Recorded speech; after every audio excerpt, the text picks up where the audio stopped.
¿Cómo andan? Buenas tardes.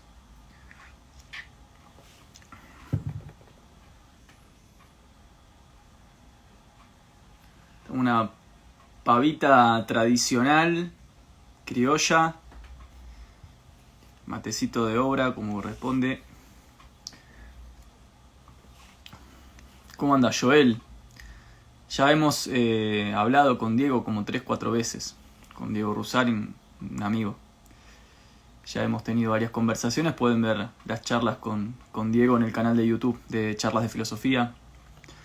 También he tenido algunos conversatorios con Faridiek. ¿Cómo andan? ¿Todo bien? ¿Qué opinas de el Dr. Craig? No sé quién es el Dr. Craig. Agus Mackinnon dice, ¿cuándo venís a Uruguay? Bueno, cuando se levante un poco toda la cuestión con las fronteras y sobre todo la exigencia de la vacunación para poder viajar.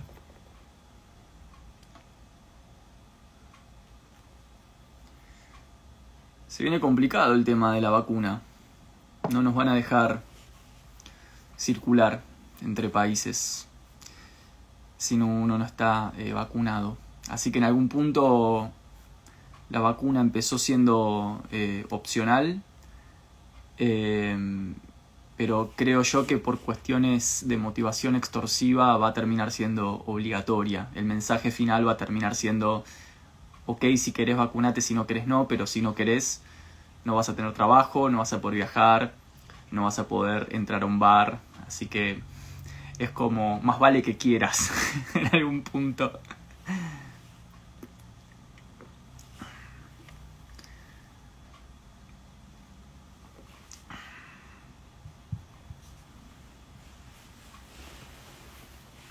Pasaporte sanitario extorsivo, dice Julio. Acá dice Richard, hola Nahuel, y depende de qué vacuna también. Totalmente, ¿no? Es muy interesante porque, por ejemplo, acá en Argentina se ha difundido el mito que uno todavía no termina de entender cómo fue tan legitimado, ¿no?, por la masa ciudadana. El mito de que Argentina estaba teniendo soberanía sanitaria porque se había convertido en un socio comercial barato de Rusia. Entonces, a lo que en realidad es ser un socio comercial barato de una megapotencia, acá se lo llamó soberanía sanitaria. Y es muy interesante el poder del lenguaje, ¿no? Cómo el lenguaje tiene esta capacidad de enmascarar, ideologizar, de alguna forma transformar y transfigurar verdades en otras, ¿no? Esto que Wittgenstein llamaba los modos de verdad, los modos del lenguaje, los juegos del lenguaje. Porque el lenguaje es un juego que jugamos socialmente. Es un cierto descubrimiento que hacen los poetas románticos. Bueno, Nietzsche es como el ícono, ¿no? Pero no fue el único. Y de ahí en adelante se aceptó la idea de que las sociedades juegan o participan de modos de hablar, de modos de decir, de formas de jugar juegos, literalmente juegos del lenguaje. El segundo Wittgenstein, el Wittgenstein de las investigaciones filosóficas, habla de juegos del lenguaje. Y de ahí en adelante todo el siglo XX va a hablar de eso, sobre todo el siglo XX hermenéutico y el siglo XX de la interpretación. Entonces el lenguaje tiene esta capacidad, ¿no? Esta capacidad de transformar una cosa en otra, de enmascarar. Entonces, con esto del viaje que me decían recién, es muy interesante cómo hay 4 o 5 megapotencias que están manejando la torta económica a nivel global, y a nosotros, que somos los que no tenemos otra opción básicamente, porque no nos queremos quedar sin trabajo, queremos poder recorrer el mundo del que formamos parte, queremos gozar de actividades recreativas, se nos dice que a ese oligopolio de 4 o 5 megapotencias que dominan la torta económica global, a eso se lo llama, gracias a los juegos de lenguaje y su capacidad de transfiguración y de formación, por ejemplo, acá en Argentina se lo llamó soberanía sanitaria, ¿no? Entonces, uno piensa en soberanía sanitaria y piensa en un país que, por ejemplo, produce su propia vacuna y sale a competir al mercado internacional con su producto nacional, y ese producto tiene cabida y nivel de competitividad con respecto a otros productos, y que gana esa disputación global, se convierte en un productor global, no sé, en este caso de la vacuna, y entonces no solamente el país, en este caso Argentina, puede abastecer de forma autónoma y autárquica a su población de, en este caso, una vacuna, sino que además puede competir a escala internacional. Diría, bueno, eso es soberanía sanitaria en algún punto, ¿no? Sobre todo porque siempre que hablamos de categorías como soberanía, estamos hablando en un lenguaje político, es decir, estamos hablando de políticas de Estado. Pero bueno, eso no es el caso, y sin embargo acá se lo llamó a básicamente ser un socio económico de Rusia, se lo llamó soberanía sanitaria. En fin, todo esto para decir que lo veo complicado por ahora lo del viaje. Igualmente tengo ganas en el verano de ir a Colombia. Me parece que tengo ganas de conocer países como Colombia, como Ecuador, como México, países de los que admiro mucho la cultura, la riqueza cultural y la calidad humana que tiene. Así que... claro, acá dice Rox, soberanía sanitaria pero sin algodón en los hospitales. Claro, exactamente, ni algodón en los hospitales, exactamente. Tengo ganas de recorrer un poquito a nivel Sudamérica y a nivel regiones caribeñas. Siempre me sentí muy atraído por la riqueza y la vastedad cultural y la calidad humana de estos países. Perú también, sí. Voy a ir a México. Bueno, el otro día no, hace un tiempo atrás hablaba con Simón Levy y me dice, venite a México, yo te pago el pasaje, te venís acá con tu familia, que esto, que lo otro. Así que está la invitación hecha, pero bueno, vamos a tratar de estar llevando la filosofía o construyendo la filosofía. Igualmente me está pasando, y por eso es que quería un poco hacer este vivo y charlar un poco, que me estoy sintiendo últimamente que... no sé, me gustaría saber qué visión tienen ustedes a nivel futuro en términos de pesimismo y optimismo. Me gustaría saber qué piensan. Porque me está pasando que me está costando sostener, y voy a hacer este mea culpa, voy a hacer esta confesión de forma totalmente pública y exprofeso. Me está costando sostener la fe en el saber. Me está pasando eso. Me está costando sostener la fe en el saber. Me gustaría saber qué piensan. Porque siento que, digamos, a ver, voy a poner un disparador de algo que me pasó hoy, a ver si se entiende lo que quiero decir. Hoy estaba trabajando en una monografía para el doctorado, para la universidad, donde, como parte del proyecto monográfico del doctorado, se me solicitaba un entrecruce argumental entre dos autores. Bueno, en el caso de hoy era Wittgenstein y Paul Ricoeur, donde en una parte de la solicitud se me pedía originariedad. ¿Sí? Se me pedía originariedad.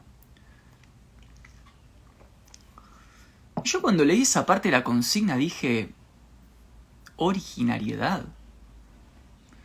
Y me quedé pensando, ¿cuánto lugar hay para la originariedad en el mundo de hoy? Y pensé que quizás no hay tanto lugar. para la originalidad en el sentido de la creación de algo nuevo, de algo distinto.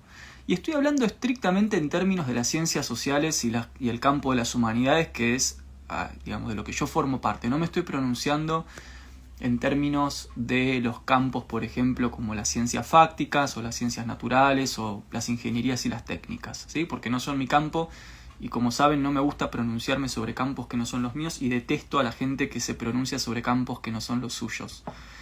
Entonces yo me pronuncio sobre ciencias sociales en algunas cuestiones y sobre humanidades. Y en esos campos o en esas áreas, yo siento que no hay mucho más para decir. O sea, ¿qué es lo que no se sabe? ¿Qué más falta? ¿No? Es decir, ¿qué más faltaría por saber o por decir que no se sepa o no se haya dicho? Ya está todo dicho. Yo creo que la crisis de nuestra época, y por eso les quería preguntar qué es lo que ustedes opinan, ya pasa por otro lado. Pasa por otro lado. Originariedad.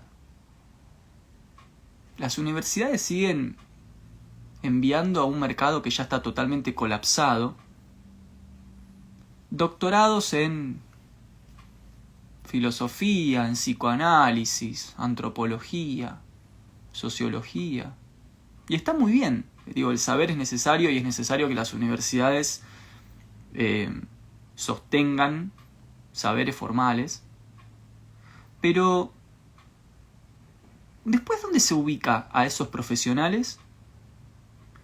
¿Y con qué fin? O sea, tenemos dos problemas. El problema de la ubicación de estos profesionales. No hay mercado.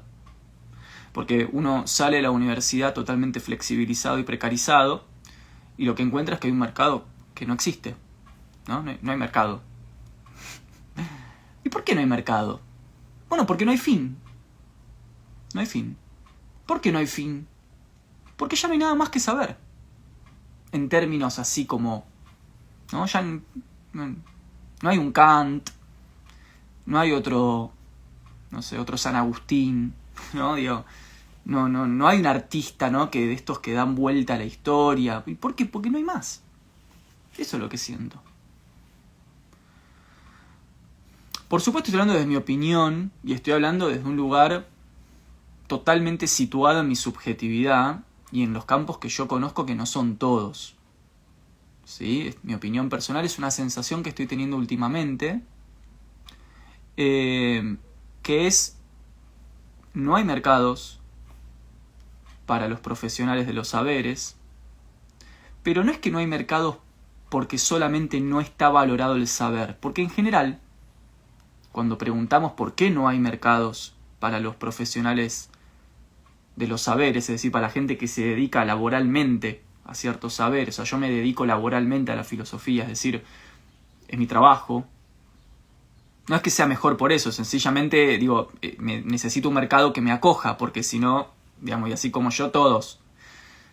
Y la respuesta generalmente usual que hay a esta pregunta de por qué no hay cabida, cupo masivo, es por una cuestión de oferta y demanda que se da en términos de cómo se valoran los saberes en nuestra época de hoy.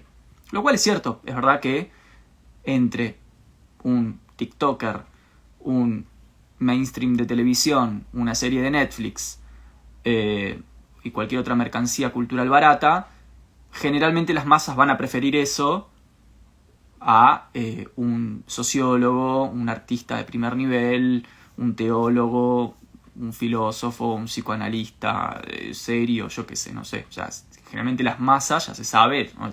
Es milenario esto, digo, no es de ahora, siempre van a preferir la industria cultural antes que la cultura. Es decir, siempre van a preferir una cierta, como dice Adorno, ¿no? Una industria de la cultura que ya está totalmente habilitada, enjuagada y pulida por el poder, y que es mainstream, es masiva y que está totalmente acomodada a los intereses y a los gustos de las masas, antes que sentarse a no sé, a consumir saberes profundos. Digo, esto no es de ahora, arranca en Platón, digamos, y de ahí en adelante toda la discusión con los sofistas, ahí hasta hoy nunca cambió. Eso quiere decir que pasa lo que pasa, que es que hay una valorización sobre ciertos productos de la industria cultural que no se dan, o que no se da esa valorización sobre saberes de un nivel más profundo y más técnico. Eso genera por oferta y demanda que la industria cultural tenga más valor, entre comillas, que un artista, un poeta, un filósofo, un antropólogo. Entonces, ¿qué es lo que pasa con este artista, este poeta, este filósofo, este antropólogo? Bueno, el mercado se le cierra, hay muy poco cupo, muy poca ubicación. Y bueno, en general esa es una de las respuestas hegemónicas, ¿no? La más común a esta cuestión de la falta de pertenencia, de ubicación, que termina pasando, termina generando, por rebote, por efecto rebote, termina generando que todos estos profesionales del saber no tienen dónde ir más que a instituciones de investigación o docencia, que a la vez, como son muy pocos cupos, esos muy pocos cupos que hay en investigación y docencia con respecto a la cantidad de profesionales del saber, generan, por oferta y demanda, muy bajos salarios. ¿Por qué? Y porque son muchísimos profesionales del saber que están intentando ingresar para poder subsistir básicamente después de estudiar 5, 8, 10 años en lugares donde hay muy poco cupo, con lo cual los lugares que proveen esos cupos pueden darse el lujo de bajar muchísimo los salarios y los beneficios propios de los derechos laborales, porque el mensaje es claro, el mensaje es: estas son las condiciones, si no te gusta, andate. Total, atrás tuyo hay otro. Y así en todos los espectros de la vida. En una oficina pasa lo mismo. Cuando una empresa tiene muchísima demanda y una serie de cupos regulados, entonces puede darse el gusto de bajar los salarios, cuando por ejemplo el nombre de la empresa está muy inflado, porque mucha gente va a querer ingresar, y si no te gustan estos salarios y estas condiciones laborales, retírate, atrás tuyo hay otro. Y así sucesivamente, ¿no? Entonces, en general, esa es una de las respuestas que se dan con respecto a estos temas. Acá dice Sara, pero un cura cobra 75.000 pesos con la plata de los impuestos. Bueno, sí, es complejo el tema, es complejo, totalmente complejo. Entonces, en general, esa es una respuesta que se da y que es, digamos, tiene valor, tiene su legitimidad. Es real que eso sucede. Pero, volviendo a la palabra originalidad, creo que hay otro problema más, que es el que generalmente no se menciona,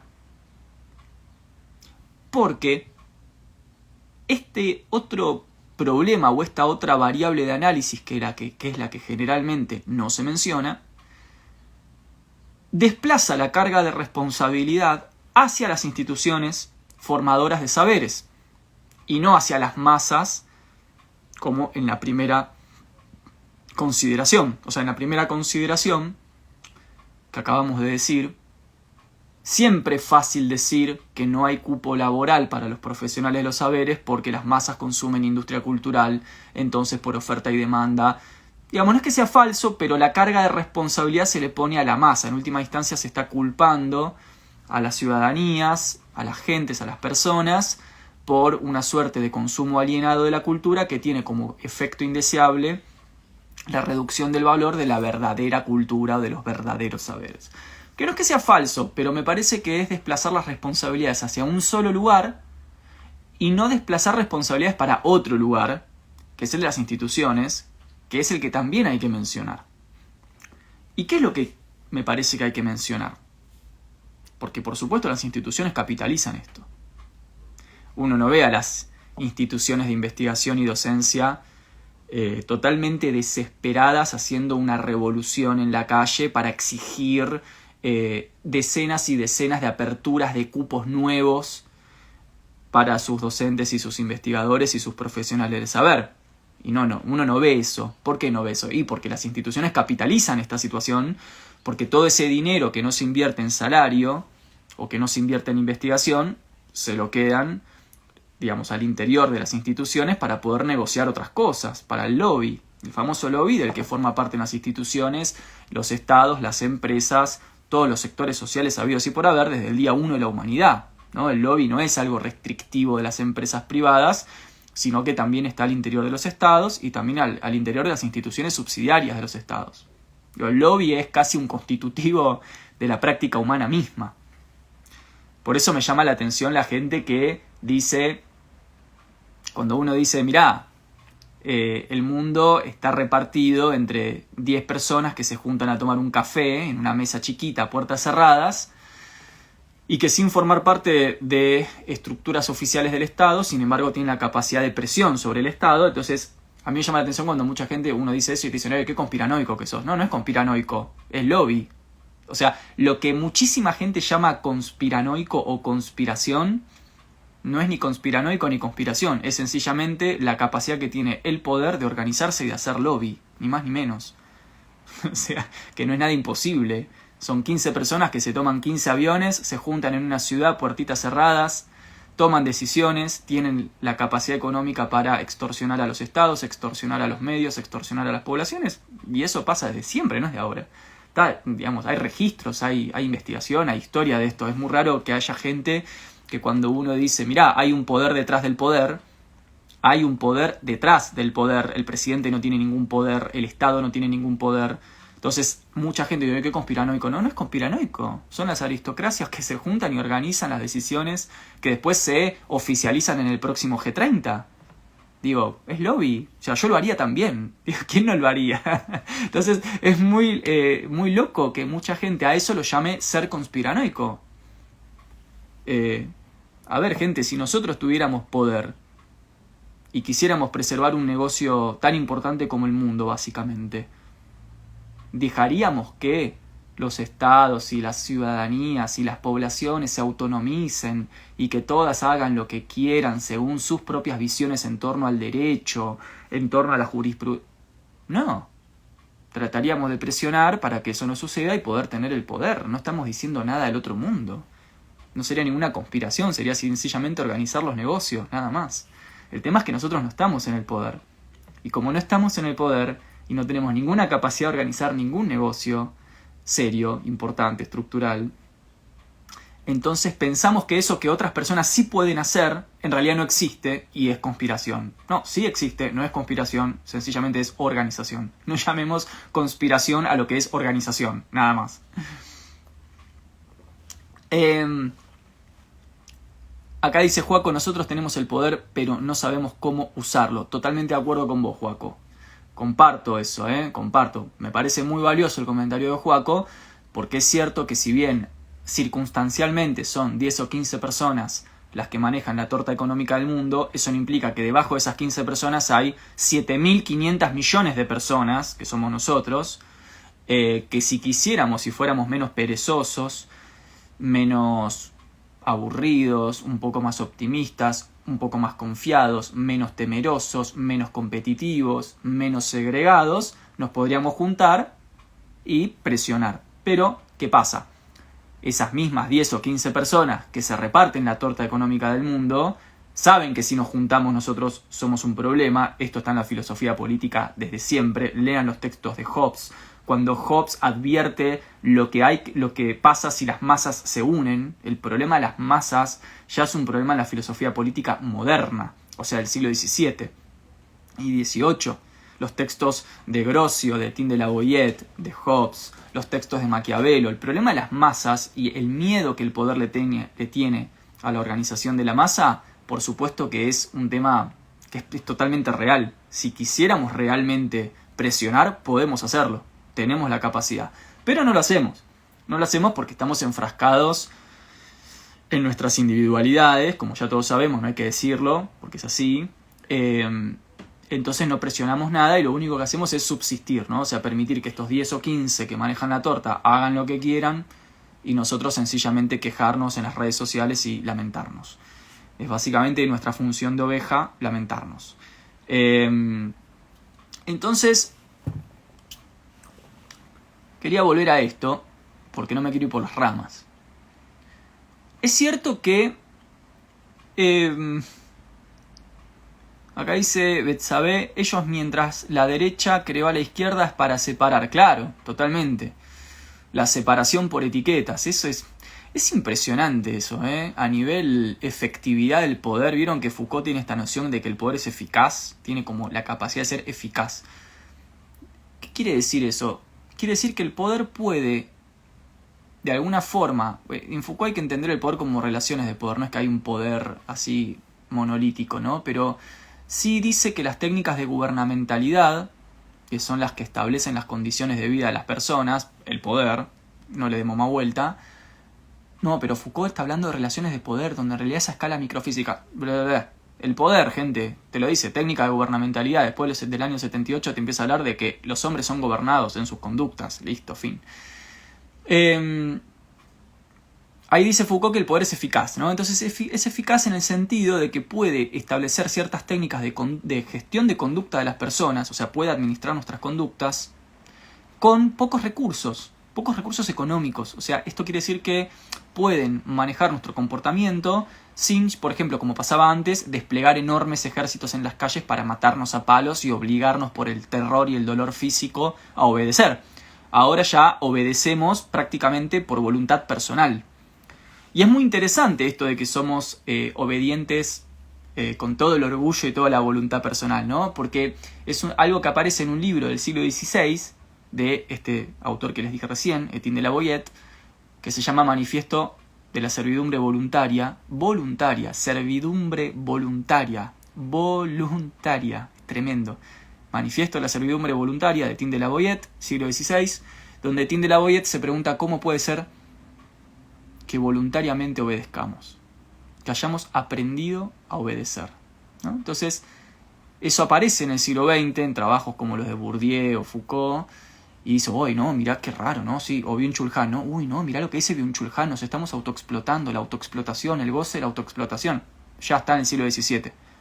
Ya se sabe, hace 350 años, se sabe que el ser humano va a ser adoctrinado, que va a hacerse un trabajo muy fino en su subjetividad, en el manejo de sus emociones, para que voluntariamente agache la cabeza, obedezca, y por supuesto, toda esa ira contenida por saber que va a tener que agachar la cabeza y obedecer, no lo va a ir a descargar contra los verdaderos 10 o 15 que manejan la torta económica del mundo, sino contra sus propios vecinos. Y eso va a ser un poder eficaz. Y ahí la eficacia juega por el lenguaje. ¿Qué es lo más eficaz para manejar un conjunto poblacional? Bueno, el manejo sobre el lenguaje. Entonces, sencillamente me alcanza, si yo soy el que está arriba, ¿no? Yo haría esto. Si yo estuviera en el poder, yo haría esto. Primero agarraría y rápidamente generaría condiciones de miseria para generar altos índices de competitividad. Esto es lo que yo haría, Si yo estuviera arriba, yo haría esto. Ya bueno, ok. Primero necesito altos índices de competitividad. ¿Para qué? Para que todos los que son debates políticos e ideológicos que puedan ponerme en jaque a mí sean secundarios o terciarios con respecto a la necesidad natural de sobrevivir del ser humano, que se va a jugar en la competencia por los recursos. Entonces yo agarraría y generaría de entrada como cierta miseria, cierta escasez de recursos, poco trabajo, poco salario, para que las personas primero estén preocupadas mucho tiempo de su vida por asegurarse la subsistencia, y recién después de mucho tiempo, cuando ya, por ejemplo, se les pasaron los años vitales y recién pudieron consagrar algo parecido a la subsistencia, se den cuenta de que tienen que, por ejemplo, debatir de política. Pero para ese entonces ya van a ser personas de más de 40 años, 50 años, con no demasiado poder físico. Entonces, bien, lo primero que yo haría es eso, generar altos índices de competitividad poblacional a partir del aseguramiento de un escenario de escasez. Si uno está en el poder, eso no es difícil de hacer, ¿sí? Sencillamente basta con tener un territorio muy grande y poca inversión pública y mucha población para que haya ahí una competencia por los recursos. Eso, por supuesto, lo propagaría a nivel institucional. Agarraría las instituciones y aplicaría la misma lógica. Muy poco cupo, mucha demanda, altos índices de competitividad, y entonces, cuando hay mucha competitividad intestina al interior de una misma población, ¿qué es lo que pasa? Desorganización, individualismo, nos serruchamos el piso entre nosotros, nos matamos entre nosotros. Bien. ya sería un muy buen punto para garantizar la desorganización de una comunidad y su cierta incapacidad para disputar cuestiones que tienen que ver con, básicamente, vivir dignamente. Lo segundo que yo haría, volviendo a esta idea de que el poder tiene que ser eficaz, porque yo en el fondo, si soy el poder, la verdad es que no tengo ganas de invertir muchos millones de dólares en desplegar al ejército, no quiero tener el costo político internacional de tener que secuestrar personas, torturar militantes, la verdad que es como que ya no quisiera hacer eso porque es costoso, me implica mucho tiempo, demasiado esfuerzo de organización.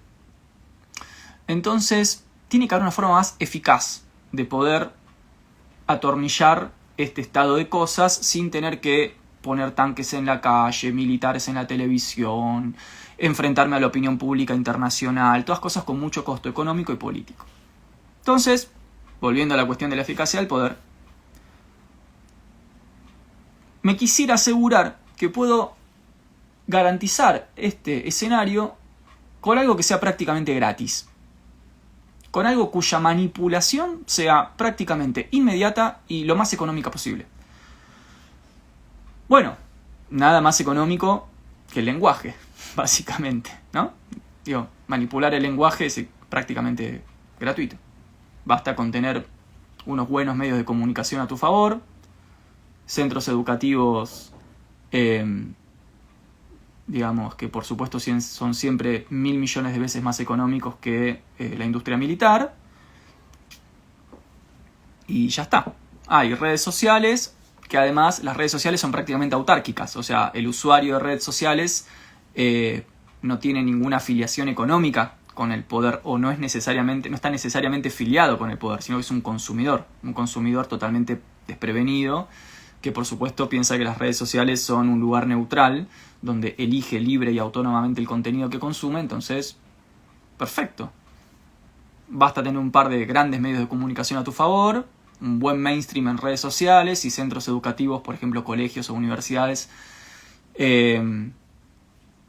donde podamos trabajar sobre el lenguaje, sobre el poder simbólico y sobre las etiquetas, para que la misma gente, a partir de ciertas manipulaciones del lenguaje y del poder simbólico, como dice Bourdieu, ¿no?, la violencia simbólica, pueda, en este escenario de competitividad, individualismo, autoenajenación, temor, parálisis, segregación, racismo, misoginia, xenofobia, pueda odiarse entre sí y tener un lenguaje que le permite, odiarse entre sí, ¿no? O sea, tener lenguaje, símbolos, estéticas, terminologías que le permiten a cada uno de las personitas atomizadas de la sociedad poder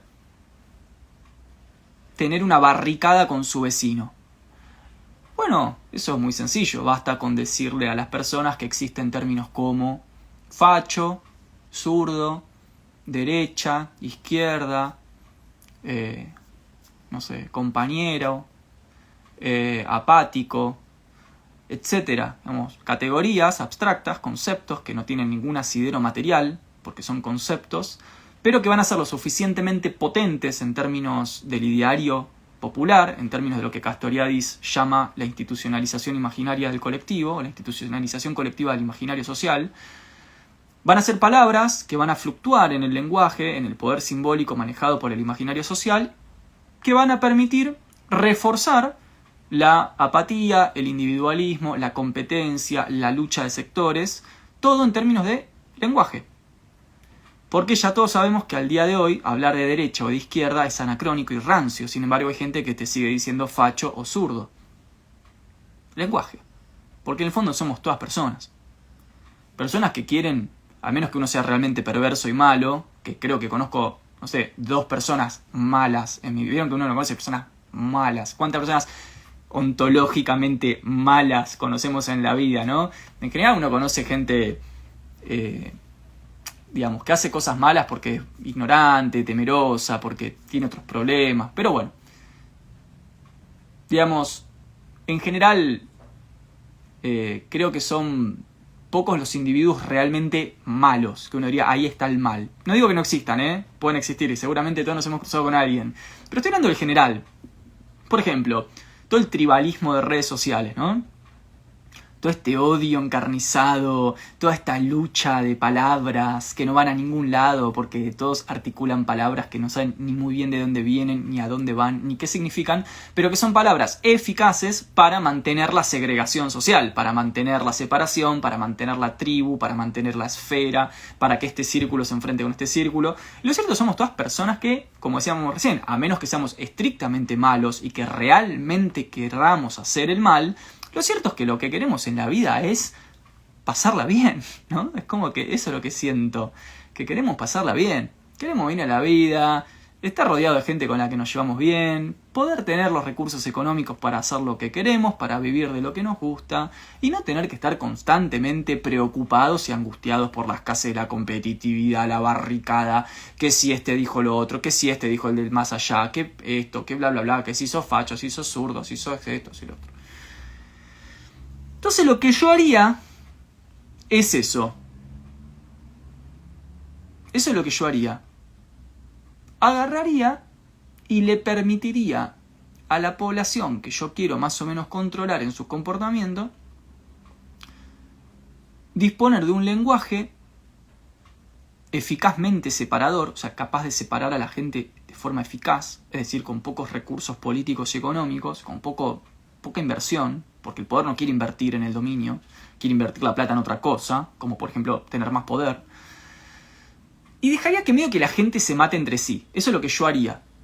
Vamos.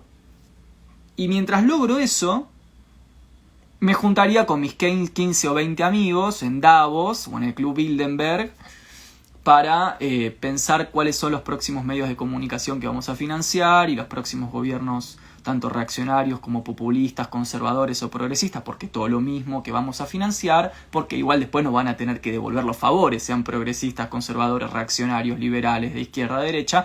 Lo cierto es que si yo, como sector privado, te financio tu campaña, por más que vos pertenezcas al arco político que pertenezcas, después me vas a tener que devolver los favores, así que en realidad que seas progresista o conservador me va a dar medio lo mismo. Eso es para el vulgo, es para la gente. Es como para la ciudadanía eso, ¿no? Que si sos libertario, si sos conservador, si sos de izquierda, si sos de derecha, si sos progresista, si sos de centro izquierda. Entonces esas son categorías de lenguaje para la población. El poder no se juega y ustedes piensan que realmente se junta el directorio chico de la JP Morgan y se ponen a discutir entre ellos si son socialdemócratas, si son de derecha, si son liberales o libertarios, si son anarcocapitalistas, si son de izquierda radical o de izquierda moderada. Ese es un debate que tenemos nosotros. Y mientras nosotros estamos en ese debate totalmente sin sentido, el mundo está llegando a la crisis terminal, ¿no? Digamos, ya fue totalmente cooptado. La pandemia fue, por cierto, un gran escenario de cooptación global. Acá en Argentina se han quedado con hectáreas de territorio, se han quedado con ríos, o sea, se han instalado mineras, digamos, han habido golpes de Estado que se han llevado adelante en Sudamérica durante la pandemia, sincronizados uno al lado del otro. Bueno, yo haría eso, ¿no? Yo haría eso. En el medio, claro, si el poder es eficaz en este sentido, quiere decir que habríamos logrado lo que queremos como poder. ¿Qué es lo que la gente esté muy confundida, que no sepa ni qué pensar, que ya no sepa nada? O sea, y esto es genial, ¿por qué? Si yo fuera el poder, pero pensemos esto juntos, tipo sentido común. Pensemos que tenemos poder por un segundo, mucho poder en serio, no poder ya político, poder económico, poder político, aristocracia, capacidad de financiar industria militar, poder en serio, ¿sí? No gremio, no estoy hablando del sindicato, poder, ¿bien? Eso sí, eso es interesantísimo, ¿no? El sindicato, porque eso es como, bueno, eso para otro vivo, ¿no? El gremio, la visión gremial de lo laboral, o sea, a ver, gente, si los sindicatos fueran un problema para el poder o para el capitalismo, no existirían más. El sindicato, la figura del gremio, se funda en el siglo XII, con los gremios de arquitectos, que en esa época además tenían profundas relaciones con, digamos, eran gremios en el sentido de familias, de arquitectos, de constructores, que empiezan como los constructores de las catedrales y de las grandes obras arquitectónicas de la Europa renacentista. Poco más del siglo XII, siglo XIV más o menos, ¿sí? Premodernidad, modernidad. La visión gremial en esa época tenía la figura de literalmente una sociedad discreta o secreta donde había una serie de saberes sagrados, como por ejemplo cómo se construía una catedral, que se heredaba de familia en familia. No era algo que uno iba a la universidad, aprendía arquitectura y, bueno, ahora sé hacer una catedral. No, eran saberes sagrados que te vinculaban con el poder, que tenían profundas afiliaciones con el gnosticismo, con el gnosticismo básicamente. Bueno, Rosacruces, masonería, por supuesto estamos hablando de cosas que ya todos sabemos, ¿no? O sea, la relación entre saber y poder en las primeras acepciones gremiales tenía una consideración totalmente hereditaria y sectaria. Luego avanzan los años, las décadas, bueno, ¿no? Transformación de las relaciones sociales de producción, de las fuerzas productivas, producción industrial, revolución industrial, dos revoluciones industriales, primer capitalismo, imperialismo, segundo capitalismo, etcétera, etcétera, y llega esta visión del gremio a nuestra época desde el lugar que nosotros conocemos. Yo siempre pienso esto. A veces no escucho las noticias. El gremio de productores de tizas logró un aumento del 4,3% en 18.000 pagos. Y uno se queda mirando y dice, si los gremios fueran un problema para el capitalismo, no existirían más. Cuando fueron un problema para el capitalismo, los persiguieron, los buscaron, a muchos los torturaron y a muchos los mataron. Si hoy fueran un problema para los gobiernos capitalistas, no existirían más. Entonces, cuando hablamos del poder, estoy hablando de cosas que están por arriba de los gobiernos, de los gremios, de las militancias, de los sindicatos. Eso no es poder. Esos son sectores sociales de personas que están tratando de resistir al poder. Entonces vamos a hablar del poder en serio, que es lo que estaba diciendo antes de este pequeño paréntesis en torno a la cuestión de los gremios, ¿no?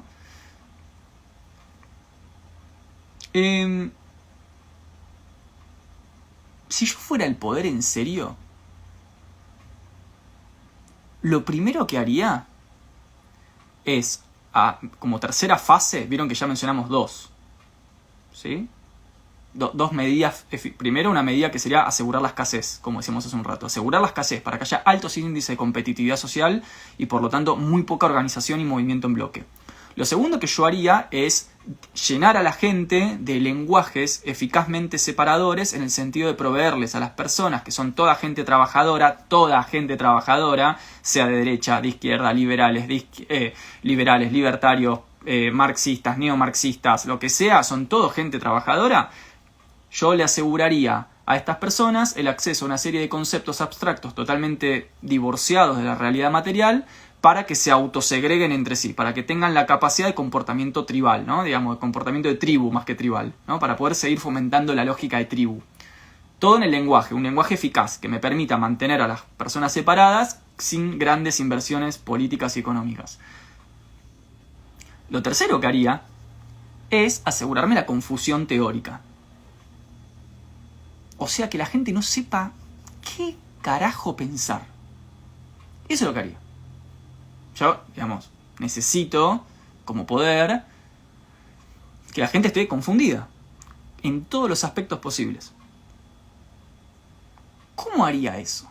¿Cómo es la forma más fácil de confundir a las masas? Pero fuerte. Bueno. Había una idea que tenían las sociedades esotéricas antiguas. Cuando hablamos de sociedades esotéricas, estamos hablando de todas las sociedades de sabiduría que producían conocimiento hacia el interior de sus propias comunidades, conocimiento secreto, esotérico, o sea, hacia adentro, y conocimiento exotérico o vulgar, o sea, hacia afuera. Todas las grandes comunidades de sabiduría antigua tuvieron generalmente esta distinción entre conocimiento esotérico y sagrado y, bueno, conocimiento público, exotérico, profano. Por supuesto, nosotros nunca tenemos acceso al conocimiento esotérico y sagrado, sino que nos proveen hoy por hoy solamente del profano y vulgar, es decir, del que no sirve para mucho en la vida, básicamente. el verdadero conocimiento, que sí existe y sí es problemático y sí es complejo y sí es realmente filosófico en todos los aspectos del término, están guardados en 5 o 6 cajones, vaya a saber uno dónde. Pero no es algo que se aprende en la universidad o en la escuela. ¿Por qué yo el poder le daría a las masas conocimiento esotérico? No hay ningún sentido para eso. Le daría conocimientos mínimos, básicos, rudimentarios para asegurarme sencillamente la reproducción de la clase trabajadora, nada más. Eso es lo que yo haría. Pero bueno, estas comunidades, Aristóteles, por ejemplo, tenía textos para sus discípulos, textos esotéricos, sagrados, y textos públicos, profanados, vulgarizados, en el sentido de acceso del vulgo. Platón lo mismo. Platón en la carta séptima, como todos sabemos, dice, ¿no? Mi verdadera filosofía no la dejo escrita. Entonces uno dice, ¿me estás jodiendo? ¿Cómo qué? O sea, claro, Platón te dice, todo lo que vos leíste de mí en la universidad, en la escuela, todo eso está muy bien. No es que... está muy bien. Pero mi verdadera filosofía no es la que dejo escrita, sino es la que me la como y a lo sumo la transmito con mis discípulos cerrados. Ay, no, pero yo leí el Fedro. No, pero yo leí, así habló Zaratustra, ya tengo acceso a la filosofía. Bueno, los mismos filósofos nos dicen como el verdadero conocimiento, y de ahí viene el término de gnosis, la gnosis, es decir, los saberes que tenían una relación con lo sagrado, la razón y lo sagrado, o el acceso racional, o las técnicas racionales de acceso a lo sagrado, no iban a ser cosas de las masas. ¿Sí? Bueno, estas comunidades, y acá viene el truco, acá viene el pase mágico, porque literalmente es un pase de magia. Hay un libro, después se los voy a pasar, o lo voy a compartir en un drive y les voy a poner el link, que muestra al día de hoy cómo el poder utiliza literalmente técnicas ilusionistas o técnicas de magia. O sea, no de magia en el sentido magia vulgar, la magia de las pelotitas, sino el manejo de la imagen en un sentido tal cuya lógica es totalmente análoga al manejo de un truco de magia. Ilusionismo, orientación de la mirada, modificación de la percepción, cosas que se conocen hace 3000 años y que al día de hoy se siguen utilizando cuando prendemos la televisión o prendemos un vivo en un celular, en un canal de millones de personas para orientar la percepción del público, igual que en un truco de magia. Bueno, estas comunidades antiguas, después les paso, después se los paso, lo voy a subir y les voy a pasar el link. Estas comunidades antiguas, volviendo a nuestra tercera esfera de la confusión, decían lo siguiente, ¿no? Por ejemplo, esto se puede chequear en una recopilación que hace Mircea Eliade cuando comenta el gnosticismo implícito en la Divina Comedia de Dante Alighieri, ¿no? Todos sabemos que Dante Alighieri era un jesuita que tenía profundas relaciones gnósticas con Rosacruces, por ejemplo, entonces toda la Divina Comedia está atravesada de simbolismo gnóstico y mágico. Bueno, y así prácticamente toda la filosofía seria de la historia está atravesada por mensajes que son metamensajes, son mensajes que están metidos dentro del mensaje visto, ¿sí? Eso es el pase mágico. Es decir, decir en el no decir, ¿sí? O, al revés, decir en el decir. Y acá es donde quiero llegar. Decir en el decir. ¿Conocen la frase mentira a la verdad? Bueno, esa frase mentira a la verdad es literalmente confundir, es decir, mentir, diciendo la verdad. Y por eso es que estoy hablando de las comunidades antiguas, de gnósticos, de magos, de alquimistas, de místicos, porque sabían muy bien acerca de estas dinámicas de manejo de la mente del receptor de los mensajes, o sea, del receptor público de mensajes que son generalmente esotéricos. ¿Qué quiero decir con esto? Si yo fuera el poder y tuviera que confundir mucho a la gente, lo que haría es ponerle a disposición todo. Todo. Eso es lo que yo haría. Todo.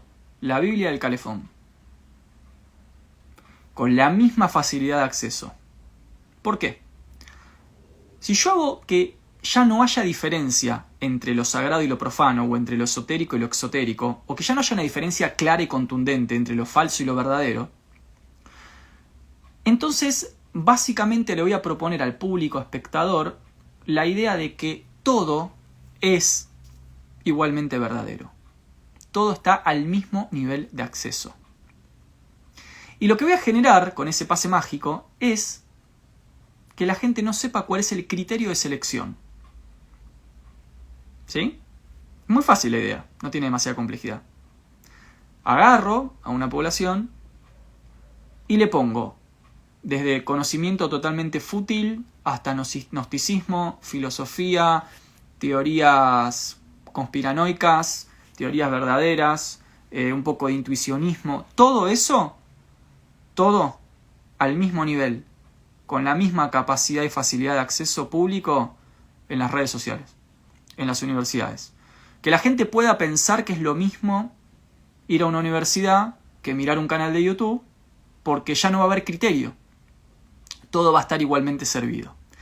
La frase mentira, la verdad, remite a este paso mágico. Es una cuestión que tiene que ver con la orientación de la percepción. Donde si yo te pongo adelante de los ojos un montón de pelotitas del mismo color, no se puede discernir. Si yo te pongo adelante de los ojos una pelotita negra y una pelotita roja, y digo, ¿cuál es la pelotita negra? Y esta es la pelotita negra. Bueno, con el conocimiento mismo. Si yo te propongo conocimiento totalmente protegido, por ejemplo, no sé, en abadías y en iglesias o en conventos, y conocimiento profano y vulgar, claramente vos vas a saber que el protegido es el que está ahí adentro y que hay que ir a romper ese edificio para sacar ese conocimiento. Y así entendemos las guerras de religión durante siglos, las cruzadas, las guerras entre la iglesia y las sociedades secretas. Era muy claro cuál era el conocimiento vulgar o público, el que no tenía mucho valor, y cuál era el conocimiento sagrado, el conocimiento protegido. Con lo cual, el criterio de discernimiento era contundente, no había duda. Se sabía muy bien a dónde había que orientar la intención de apropiación del conocimiento y cuáles eran las instituciones que había que destrozar para eso, no había duda. El poder contemporáneo entendió que como somos demasiados, eso es un problema muy grave. ¿Por qué? Porque somos muchísimos. Con lo cual, si fuese tan claro cuál es el conocimiento que tiene valor y cuál es el conocimiento que no tiene valor, todos nos pondríamos de acuerdo para ir a buscar el que tiene valor. No habría duda al respecto de eso, la organización sería muy sencilla. Entonces, en vez de que haya una pelotita negra y una pelotita roja, ahora se ponen todas pelotitas rojas. Y te dicen, mira, elegí, ¿no? Como a jugar con Hugo los que somos de Argentina, ¿no? A jugar con Hugo, elegí, estoy seguro de que perderás, ¿no? Elegí todas estas pelotitas rojas. Y ahí adentro, dentro de las pelotitas rojas, hay conocimiento verdadero y conocimiento falso. Pero todos vestidos de la misma forma, como pelotitas rojas. ¿Qué va a pasar? El espectador, como no tiene criterio para discernir y distinguir, porque tanto el conocimiento falso como el conocimiento verdadero se le presentan como pelotitas rojas, entonces no va a saber cuál es la opción verdadera. Y lo que vamos a lograr es que ese espectador esté muy, muy confundido y que ya no sepa dónde poner la confianza en términos de elección del conocimiento. Porque en el fondo todo está igualmente accesible. Ya no hay nada prohibido, no hay nada sagrado, no hay nada restringido. Todo está liberado. Con lo cual terminamos en una aporía que tiene que ver con la famosa democratización de los saberes. Porque la democratización de los saberes ha planteado un punto positivo y un... Ay, esperen, ahí se me cortó. Ahí está. Ha planteado un punto positivo y un punto negativo. El punto positivo es que mucha gente pudo acceder a nuevos conocimientos, lo cual está muy bueno para evitar elitismos y sectarismos. Pero por otro lado, al democratizarse los saberes, al hacer que todas las personas accedan a conocimientos enmascarados con las mismas formas y los mismos colores, entonces se redujo el valor del saber y se genera una confusión en masa. Ya nadie sabe qué diferencia hay en términos de calidad, por ejemplo, entre ir a una escuela, ir a una universidad o mirar videos en un canal de YouTube. Todos son pelotitas rojas. Y entonces logramos confusión masiva. Una confusión que por supuesto colabora con las dos primeras capas, la escasez y la competitividad. Y entonces nos aseguramos, como el poder que somos, las tres cosas que necesitamos. Escasez para la competitividad, un lenguaje abstracto que refuerce la competitividad y por supuesto la confusión masiva. Así que estaba pensando en eso. No estoy hablando acá de teorías conspiranoicas en absoluto, estoy hablando de historia. Está en los libros, digo, no hay nada del otro mundo en lo que estoy planteando. Pero, digo, volviendo a la cuestión de la originariedad, esa de la que les hablaba al comienzo del video, en este escenario de cosas, ¿cuál es el lugar que queda para el pensamiento crítico y la originariedad de las ideas? Esa es la pregunta. No soy un pesimista. Yo creo que tenemos poder, creo que el saber libera y la verdad libera. Soy un gnóstico en ese sentido. Yo creo en los principios gnósticos, creo que son reales.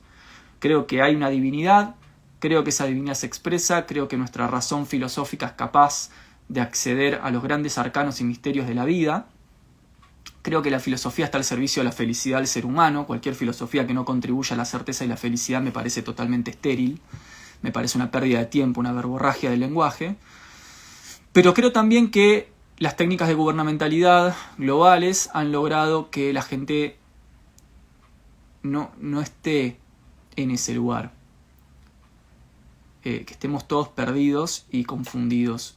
Y me parece que ahí es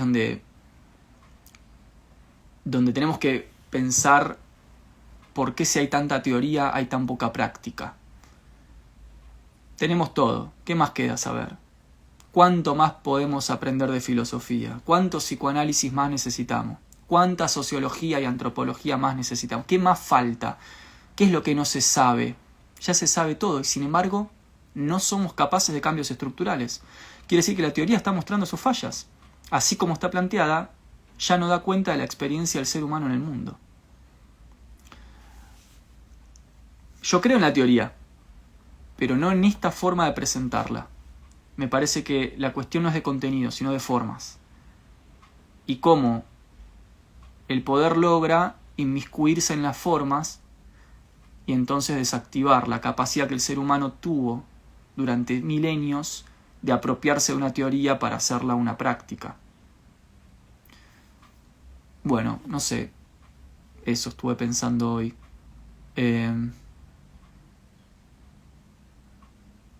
Se me está por cortar, ahí me avisa el Instagram que se me está por cortar el videíto. Después lo vuelvo a...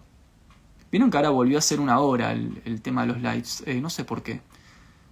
Ahí me está por cortar el video. En fin. Necesitaba como decir todo esto porque me preocupa un poco. Y creo que como comunidad que somos... tenemos que aflojar un poco con la teoría y pasar un poco más a la práctica o a una práctica reconciliada con la teoría dentro de este escenario complejo que nunca es neutral y que en realidad no deja de ser un conjunto de pelotitas de colores, ¿no? Bueno, gente, gracias por estar ahí. Un beso grande.